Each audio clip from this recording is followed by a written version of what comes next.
We're back with more Seattle Real Estate Radio with your hosts, Christian Nossum and Dan Keller. Hello, and welcome back to Seattle Real Estate Radio here on KQOL 1300 AM. We are back, and instead of Dan Keller today, again, we got Mr. Les Cutting. Hashtag less is more. And today we have the owner of Sea Green Construction, Ryan Case, in studio with us. Sea Green Construction was formed in the summer of 2006 while Ryan was preparing to start his senior year in college.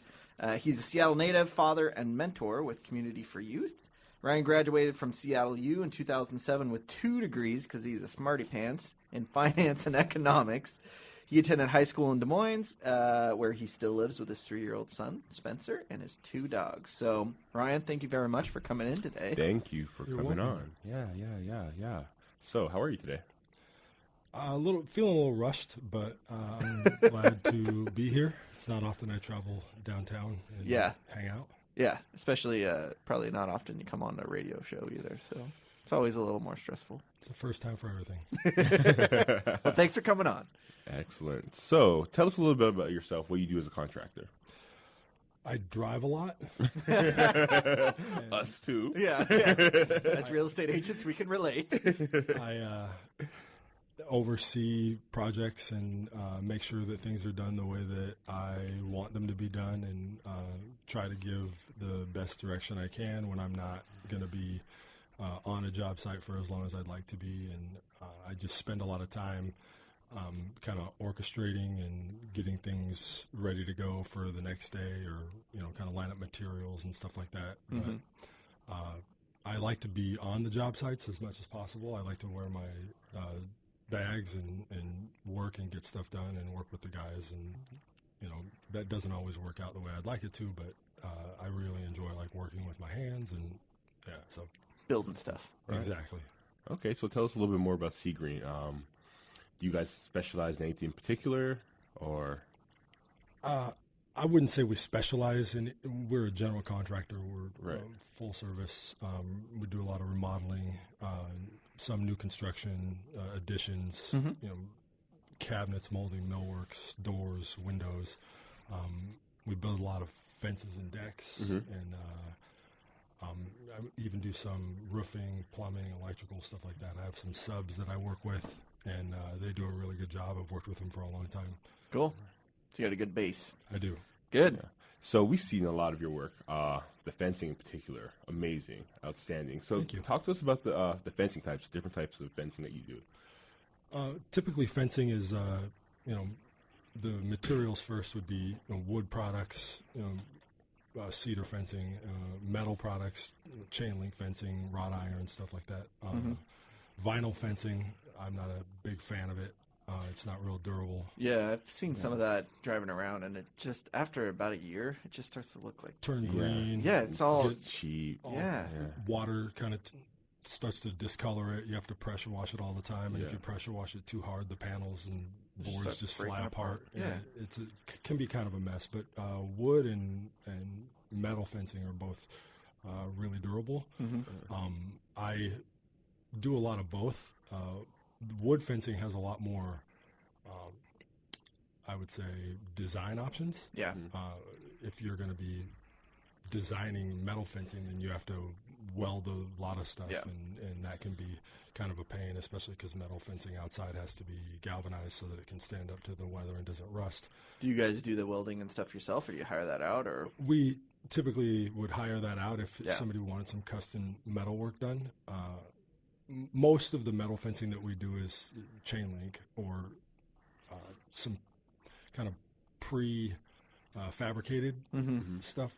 You can buy panels and things like that. Yep.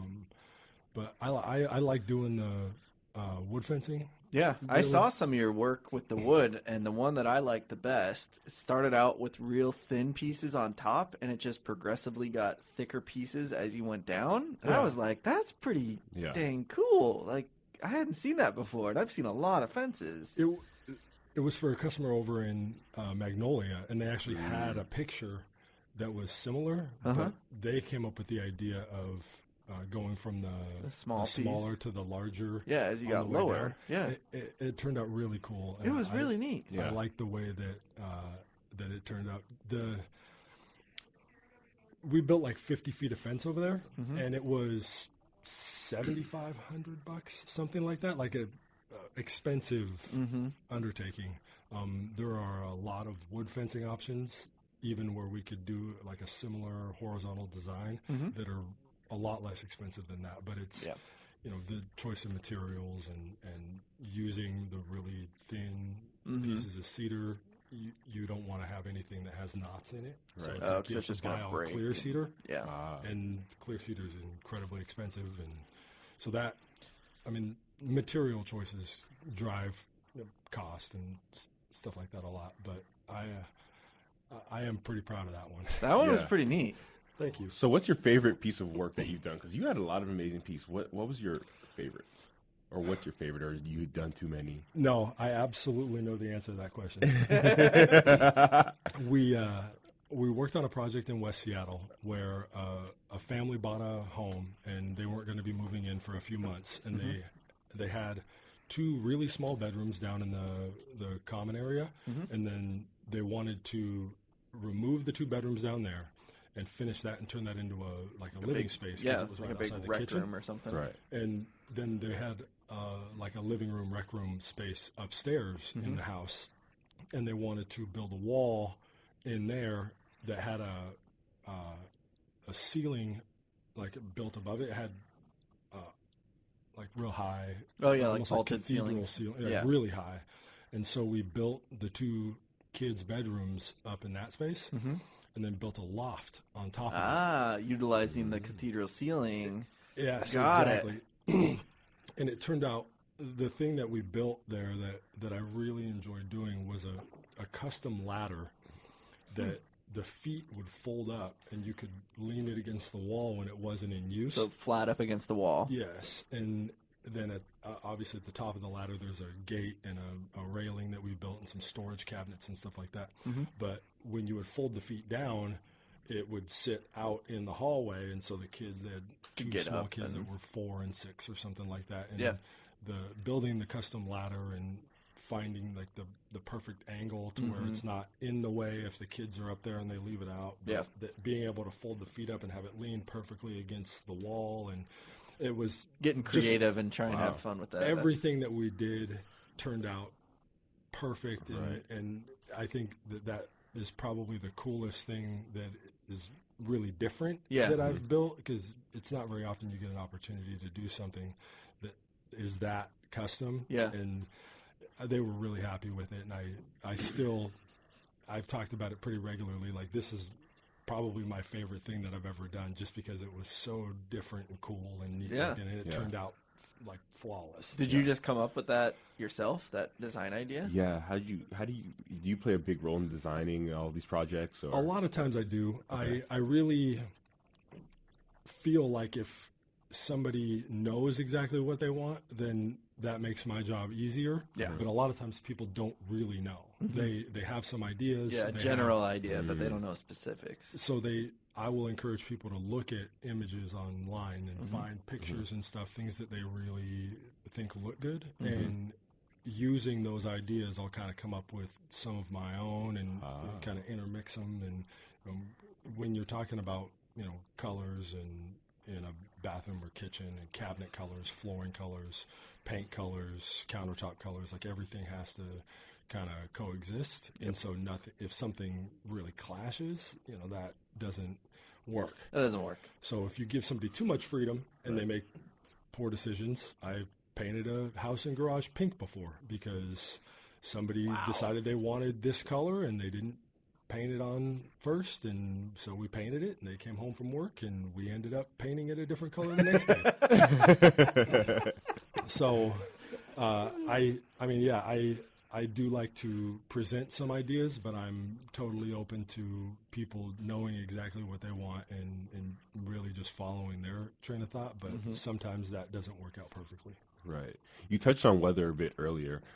So how big of a role do you play in educating your client on what type of materials to use? And that type of thing. Especially Maybe with some- our weather here in the Pacific Northwest Exactly. and stuff. I mean, you really got to know your stuff when it comes to materials. right. The weather does play a pretty big, especially talking about roofing, and then talking about like wood products used outside.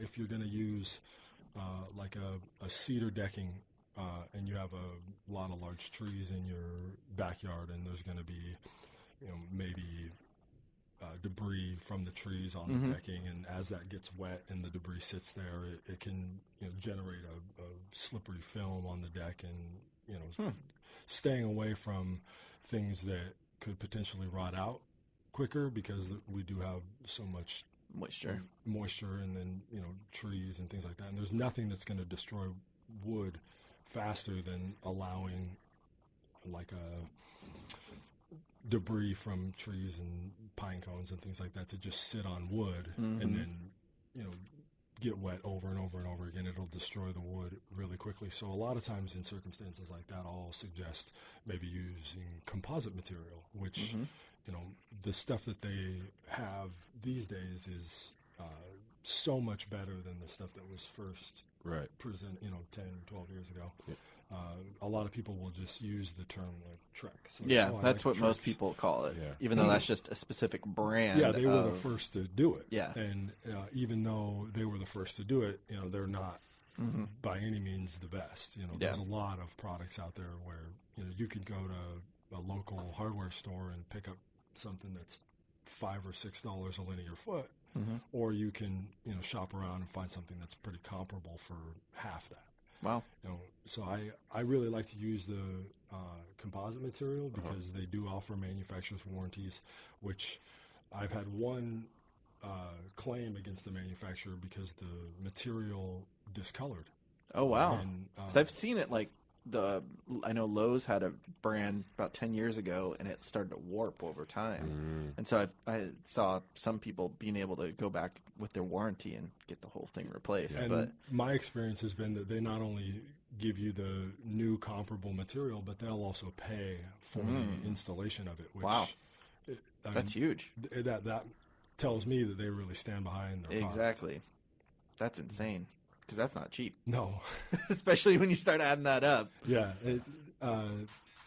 Composite decking, I believe, should be use hidden fasteners, and that's time consuming. So it takes a lot of time. All right, we will be right back with more from Ryan, so stay tuned to Seattle Real Estate Radio.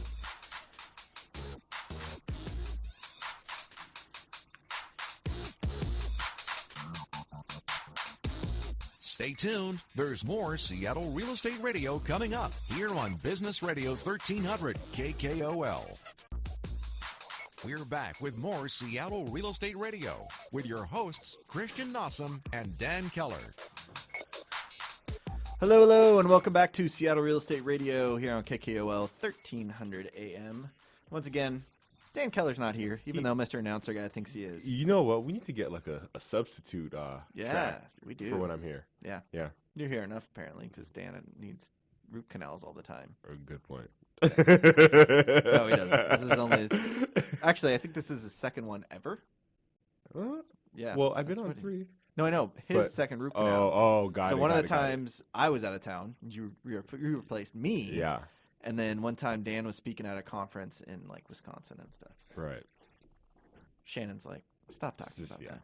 Let's get back to the interview. Let's get back to the interview. So we have Ryan Case here with Sea Green Construction. yes. Hello. And hello. Nobody cares about root canals. Yeah, no one does, especially on a real estate radio show. Why are we talking about? I don't know. That's why Shannon's here. So right before we left, we were talking about different materials used on decks and stuff like that. And you were kind of saying how you love kind of that Trex material, even though everyone calls it Trex. It's just because they were the first ones to come out with it, so that's what people call it. I thought that was a great tip for people to kind of use that material versus wood because it's so much easier to maintain. Tends to not be as slippery too, and it's pretty easy to just lightly power wash it, and you're good to go. Right. One thing I wanted to talk about was outdoor dry spaces below decks like that. So I had never heard the term outdoor dry space. I figured it out. but some people, I'm guessing, probably don't have any clue what that means. I have no clue what it is. What is a dry space? Outdoor Dry space. Excuse me. It's It's going to blow your mind. It's going to blow your mind. I'm waiting. Wait I'm waiting. for it. that's dry. I mean, typically you can use anything to divert the water away from corrugated panels to even building like an actual like roof structure and using roofing materials, which is expensive. Yeah. But the product that I like to use is actually called Dry Space. It's made by TimberTech, and it's really easy to install. It's efficient, works really well, and could typically be installed in a deck of almost any size in a day. So, if you have a space under a deck and you want it to stay dry, that's I would say a good solution. And it's pretty inexpensive for what it is compared to building the roof over the top. Yeah, absolutely. Significantly less expensive. So, again, Les, in case you missed it, it's a space that's outdoor, that's dry. Wow. Mind blown. Oh, my gosh. Yeah. So I think that's becoming more and more popular. I see it a lot more in houses. When I don't see it in houses, especially newer construction or homes that have been remodeled, I'm actually a little disappointed that they didn't step up and do that kind of thing. Because it's almost really wasted space. It is. It's wasted space at that point, especially with a nice deck up above that's good size. And then down below, you got a cement patio, but when are you going to use it? In the summer only. But then you got the rest of your yard and the deck above that you can use in the summer. True. So why not use it year round? Have your grill down there or whatever. Have some outdoor dry space. I mean, because we don't get too many freezing days, and so our winter's pretty moderate versus the whole nation. So I don't see why people wouldn't use it. Or yeah, exactly.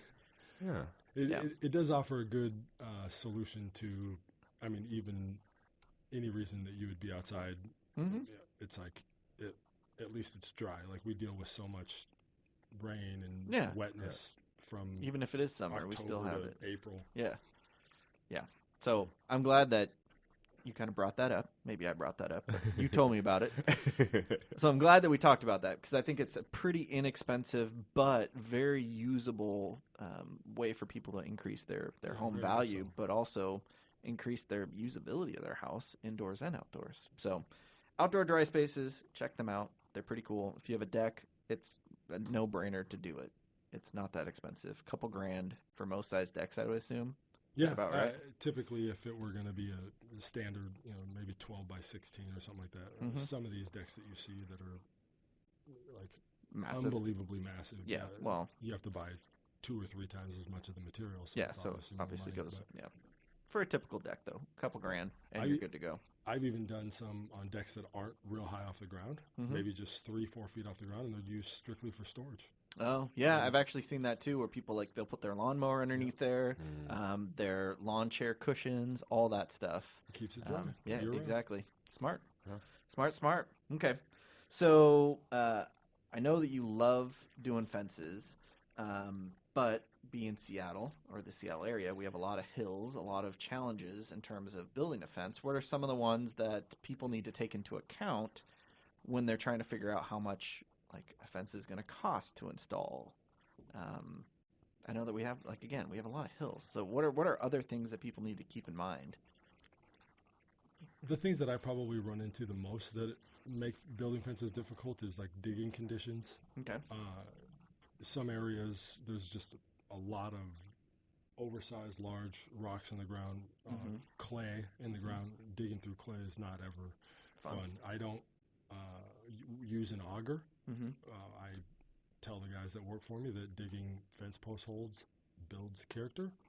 So we dig them all by hand. And they don't always like it, but I find some peace and solace in it. It's just I don't know, digging holes.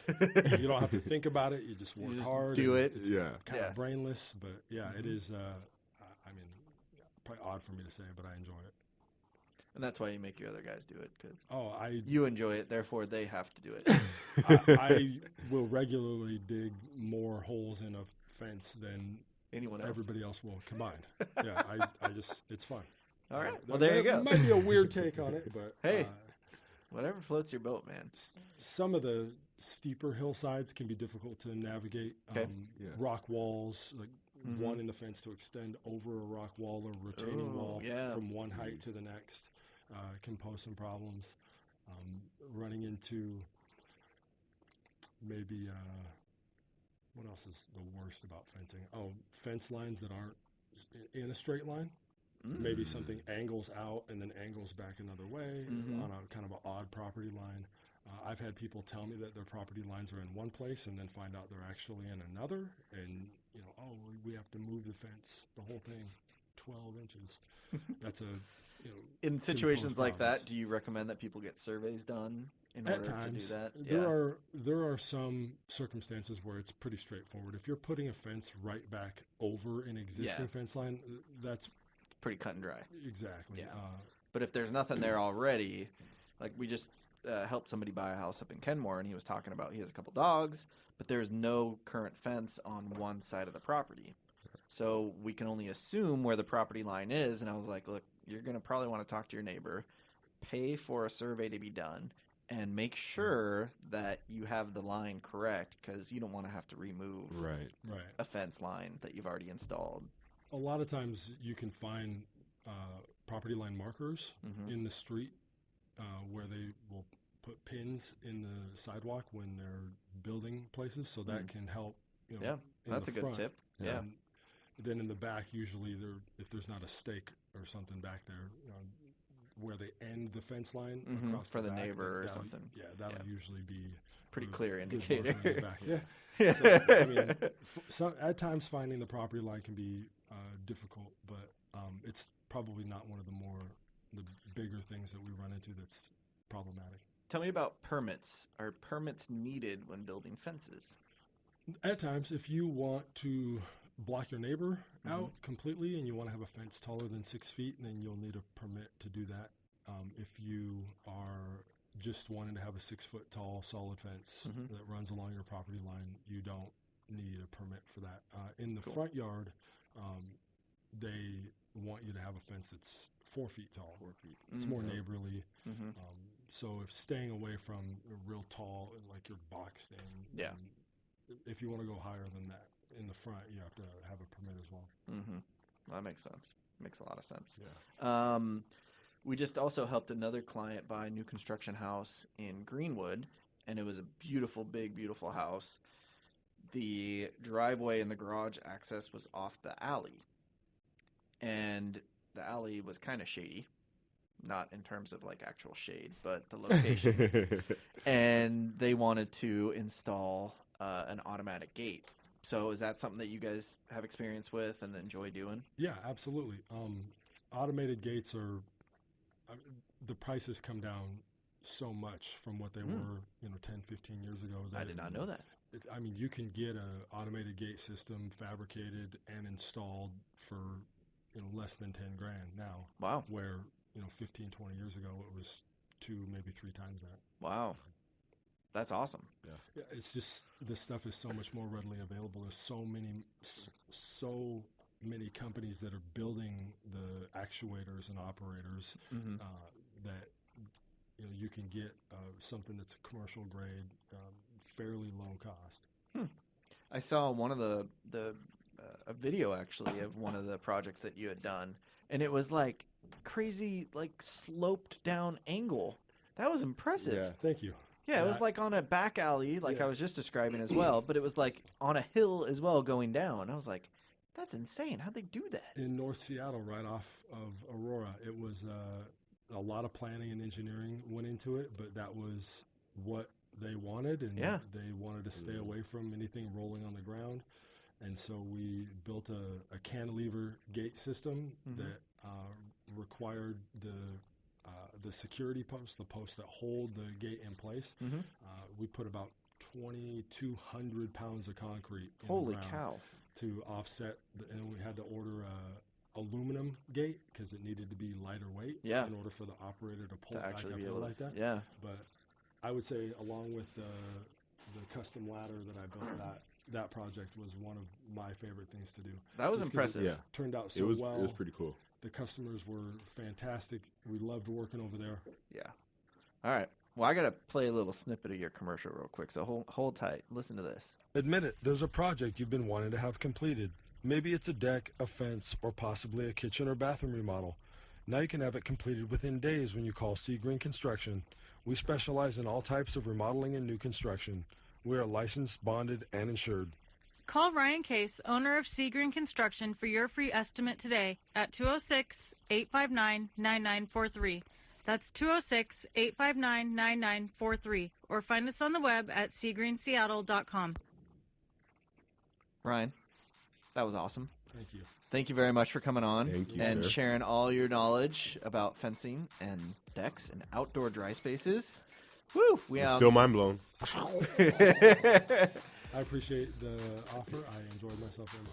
Well, good. We had a lot of fun having you on. Thank you very much. If anyone has any questions, you can always call Sea Green Construction either at Stay 206. tuned. There's more Seattle Real Estate Radio coming up here on Business Radio 1300 KKOL.